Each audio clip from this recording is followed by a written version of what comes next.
Monggo. Ya, masuk Bu. Mbak, silakan duduk. Oh iya. Silakan duduk. Oh iya, Bu. Ya. Baik, dengan Mbak D ya? Iya, Bu. Ya, umur 16 tahun. Iya. Saat ini ada yang dikeluhkan? Ya Ibu, keluhannya itu saya merasa gatal-gatal udah sekitar 3 hari ini di bagian lipatan paha dan kelamin. Saat ini masih menstruasi? Iya, ini sudah masih menstruasi hari kedua. Oh iya. Ini berdasarkan hasil pemeriksaan, tensinya 110/70 ya Bu ya. Pernapasannya 20, nadinya 86, suhunya 36,4. Berdasarkan hasil pemeriksaan ini normal ya Bu ya. Ya Mbak ya. Jadi ini saya akan melakukan analisa dulu perlengkapan data ya. Iya, Bu. Mbak D umur 16 tahun ya, dengan keluhan gatal-gatal di sekitar lipatan paha dan kelamin. Saat ini sedang menstruasi ya. Baik, ini saya akan menjelaskan tentang personal hygiene pada saat menstruasi. Nah, sebelumnya Mbak sudah pernah mendengarkan atau mendapatkan sosialisasi atau informasi mengenai personal hygiene pada saat menstruasi? Belum. Baik, kalau belum, saya akan menjelaskan yang pertama yaitu tentang personal hygiene pada saat menstruasi. Nah, personal hygiene itu yaitu perilaku yang berkaitan tindakan untuk memelihara kesehatan dan menjaga kebersihan pada daerah kewanitaan. Nah, itu pada saat menstruasi. Nah, dari perilaku personal hygiene itu ada beberapa faktor yang mempengaruhi. Nah, ada dari faktor penampilan, ada juga dari praktek sosial, ada juga, nah ini ada libatnya ya. Ini ada juga dari tingkat ekonomi, pengetahuan tentang menstruasi, terus ada budaya, ada kebiasaan seseorang, dan kondisi fisik. Nah, jadi untuk penampilan umum seseorang itu dapat mempengaruhi pentingnya perilaku kebersihan pada orang tersebut gitu. Nah, jadi orang itu terlihat ketika kalau dia terlihat rapi, bersih, maka itu sangat penting buat dia untuk perilaku hygiene-nya gitu. Nah, yang kedua itu ada praktik sosial. Nah, praktik sosial itu kelompok-kelompok sosial seperti misalnya anak-anak yang memang dimanja dari orang tuanya, sehingga perilaku hygiene-nya pun juga berkurang gitu. Nah, itu perlu perubahan perilaku personal hygiene-nya gitu. Nah, selanjutnya bisa dari faktor ekonomi, tingkat ekonomi. Nah, ketika faktor ekonomi itu kan memang sangat mempengaruhi dari personal hygiene seseorang. Karena kan kita juga dalam personal hygiene kita juga butuh sabun, sampo, odol, terus sikat gigi kayak gitu kan juga menyediakannya juga menggunakan uang. Nah, selanjutnya yaitu pendidikan, pengetahuan tentang menstruasi. Nah, pengetahuan seseorang juga mempengaruhi. Ketika seseorang itu pengetahuannya bagus, maka dia akan mengaplikasikannya tentang perilaku hygiene-nya juga benar. Berbeda dengan yang ketidaktahuan. Jadi akan melakukannya pun juga dengan tidak benar, maka hal tersebut akan menimbulkan penyakit gitu. Nah, ada juga dari budaya. Budaya juga sangat mempengaruhi dari perilaku hygiene. Nah, ketika kepercayaan seseorang dan nilai pribadi seseorang, nah itu bisa mempengaruhi karena ketika budaya yang berbeda, maka perawatannya pun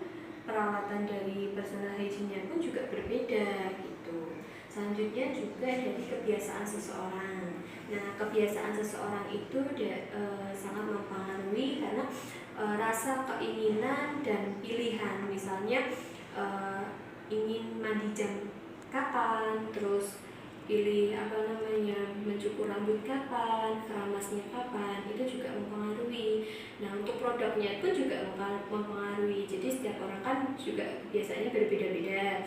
Ada yang pakai sampo ini, sabun ini gitu. Nah, selanjutnya kondisi fisik. Kondisi fisik itu juga mempengaruhi. Jadi ketika orang sehat dan orang sakit pun juga berbeda. Nah, ketika orang sehat dia akan melakukannya, perilaku higienisnya juga bagus. Berbeda dengan ketika orang sakit, dia akan melakukan tapi sedikit berkurang karena dia perlu bantuan oleh seseorang gitu. Nah, selanjutnya indikator dari personal hygiene itu ada perawatan kulit dan wajah yang pertama. Apalagi mbaknya ini masih remaja ya. Nah, kadang kalau untuk anak remaja wajah itu kan sangat sensitif. Nah, kalau remaja itu ketika munculnya jerawat atau itu kan menjadi hal yang masalah bagi remaja sehingga mengganggu penampilan. Nah, kenapa itu bisa terjadi? Karena ketika kelenjar sebasea itu meningkat, maka produksi keringat pun juga meningkat gitu. Nah, selanjutnya yaitu perawatan kebersihan rambut. Nah, kebersihan rambut itu juga penting. Nah, ketika pada saat remaja itu menstruasi, kulit kepala itu berkeringatnya juga cukup banyak. Nah, kenapa?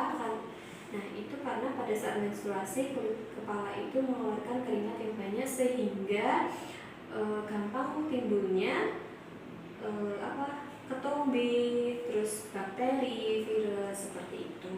Nah, kalau mohon maaf untuk rambut pada area genitalia sebaiknya jangan dicabut karena ketika dicabut itu kan ada bekas lubangnya. Nah, ketika bekas lubangnya itu membekaskan, otomatis kuman-kuman atau mikroorganisme atau bakteri itu kan akan masuk. Nah, hal itu bisa menyebabkan terjadinya iritasi atau penyakit gitu. Selanjutnya kebersihan badan, apalagi ini kan cuacanya panas. Nah, mesti udaranya ketika udara panas itu akan menjadi lembab dan berkeringat. Nah, ketika berkeringat, ketika kita mengeluarkan keringat banyak, otomatis area tubuh kita kan jadi lembab. Nah, sehingga mengakibatkan area-area lipatan dan area yang tertutup itu dapat menimbulkan mempercepat penimbulannya bakteri, virus kayak gitu. Terus bisa menimbulkan bau yang tidak sedap dan juga bisa menimbulkan penyakit. Nah, sebaiknya kebersihan badan itu sangat penting. Jadi kita harus membersihkan dengan air mengalir, dengan air bersih dan dengan teknik yang benar gitu. Nah, selanjutnya ada kebersihan pakaian. Sebaiknya kita setiap hari itu ganti baju ya. Jadi terutama celana dalam, pakaian dalam itu sangat penting untuk sering diganti karena ketika pakaian dalam itu harus bersifat bersih dan garing karena kalau tidak bersih atau tidak kering itu menjadi lembab. Nah, sehingga akan bisa menimbulkan jamur seperti itu atau virus. Nah, pakaian dalam itu sebaiknya sering-sering ganti gitu. Nah, selanjutnya ada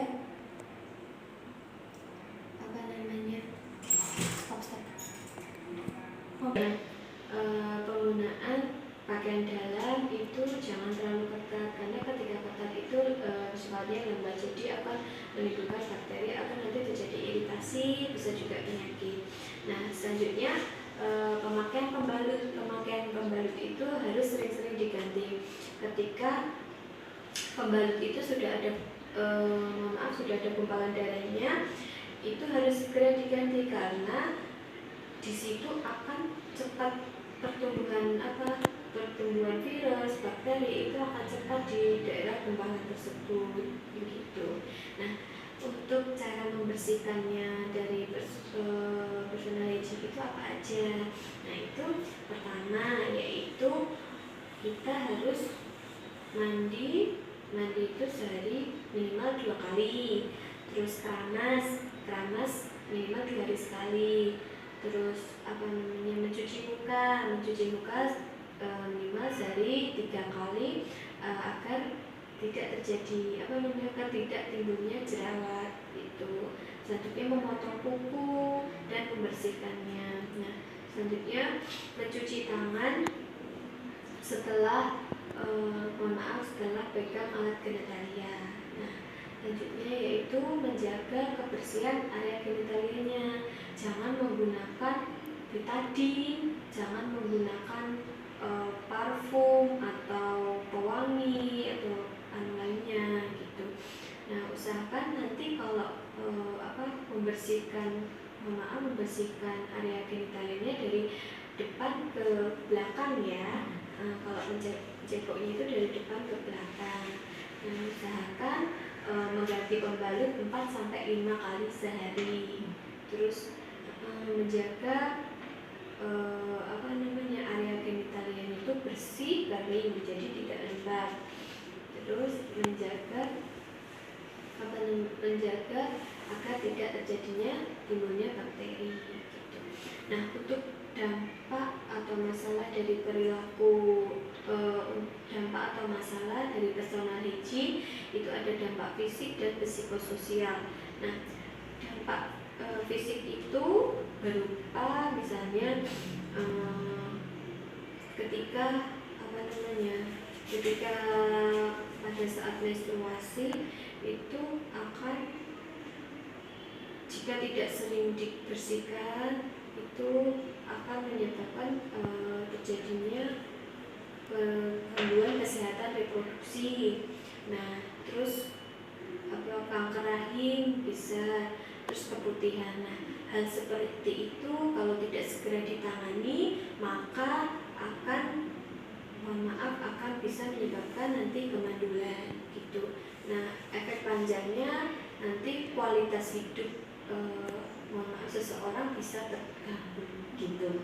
Nah, untuk dampak psikososial yaitu dari nanti kurangnya interaksi sosial, aktualisasi diri, jadi akan menjadi seseorang itu menjadi semacam tidak berani untuk berinteraksi seperti itu. Nah, dari yang saya jelaskan tadi, saya ingin bertanya, tadi kalau mengganti pembalut sehari berapa? Kurang lebih 3 kali. Oh ya, saya luruskan ya, untuk mengganti pembalut 4-5 kali sehari. Nah, nanti bisa diterapkan di rumah ya. Oke, ada yang ingin ditanyakan? Belum, sudah cukup. Oke, jadi tidak ada yang ditanyakan ya Bu ya. Baik, terima kasih. Itu saja yang saya jelaskan. Nanti